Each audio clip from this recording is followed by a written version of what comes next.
आज माता रानी के दूसरा दिन है।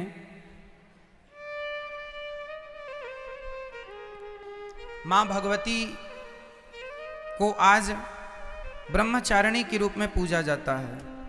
जब माता पार्वती भगवान शिव को प्राप्त करने के लिए तप कर रही थीं, 10,000 वर्षों तक माता पार्वती जी ने बिल्व पत्र खाकर भगवान शिव की आराधना की।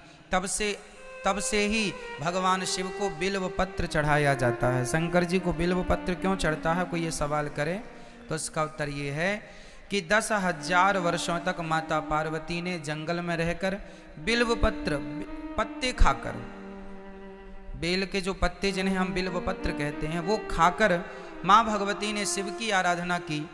इससे भगवान शिव प्रसन्न हुए और उन्होंने कहा कि मेरी आराधना करके आपने बिल्व पत्र खा खा कर मेरी आराधना की, इस बिल्व पत्र ने आपके प्राणों की रक्षा की, तो अब मैं इसे धारण करूंगा। इसलिए भगवान बिल्व पत्र स्वीकार करते हैं।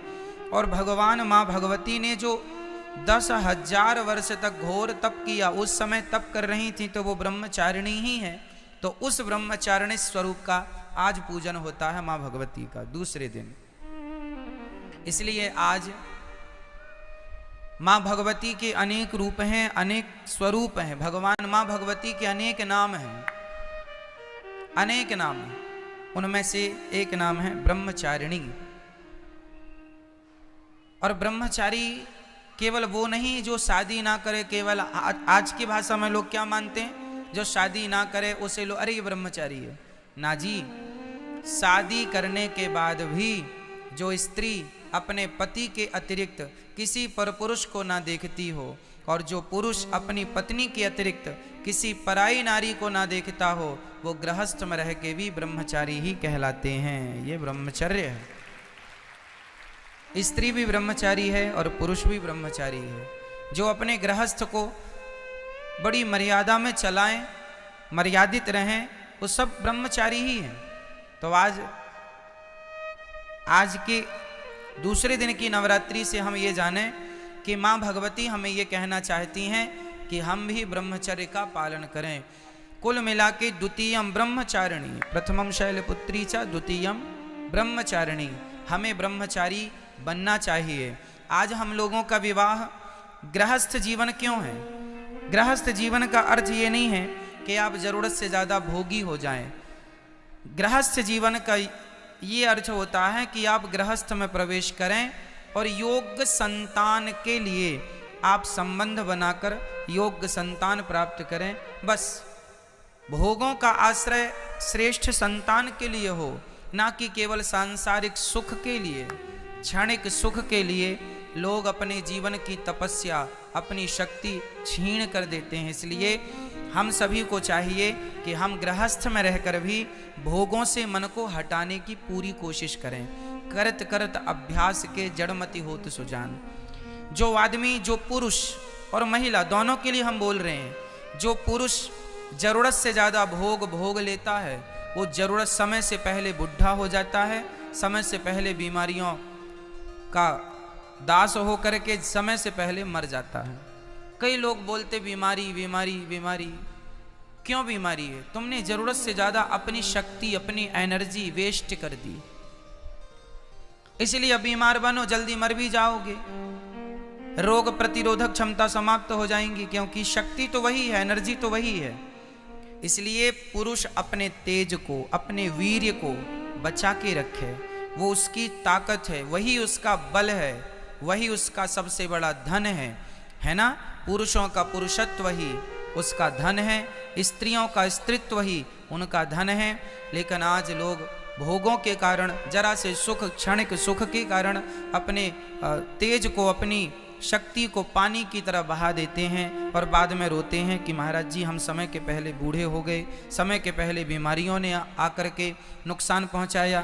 क्यों ना आए? इसलिए 100, 125 साल तक लोग, हजारों साल तक जिंदा रहते थे। किसके बल पर? आपके अपने ब्रह्मचर्य के बल पर। इसलिए आज ब्रह्मचारिणी मैया ये सिखाती हैं कि गृहस्थ में रह के भी संयमी बनो, संयम से रहोगे तो गृहस्थ में रह के भी ब्रह्मचर्य का पालन कर पाओगे। और यही गृहस्थों का धर्म है।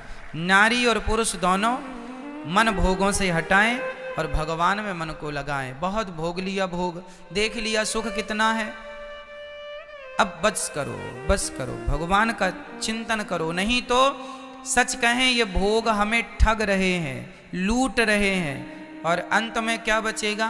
कुछ नहीं। शरीर में नाभि के नीचे जो शक्ति निकल गई वो वासना है, और जो तेज नाभि के ऊपर आ गया वही भगवान की उपासना है। शक्ति आपके पास देखो है, अब वो शक्ति चाहे तो संसार के भोगों में खर्च कर लो, चाहे भगवान की प्राप्ति में लगा लो, उतनी ही है शक्ति, तो उतनी ही हमारे पास। अब उसका उपयोग क्या करना आपकी मर्जी। इसलिए भगवान में अधिक मन लगे और संसार से मन धीरे धीरे देखना इंद्रियों के न घोड़े बढ़ें, इनमें संयम के हरदम ये कोड़े पड़े। अपने रथ को सुमार्ग लगाते चलो, मन से गोविंद गोपाल गाते चलो।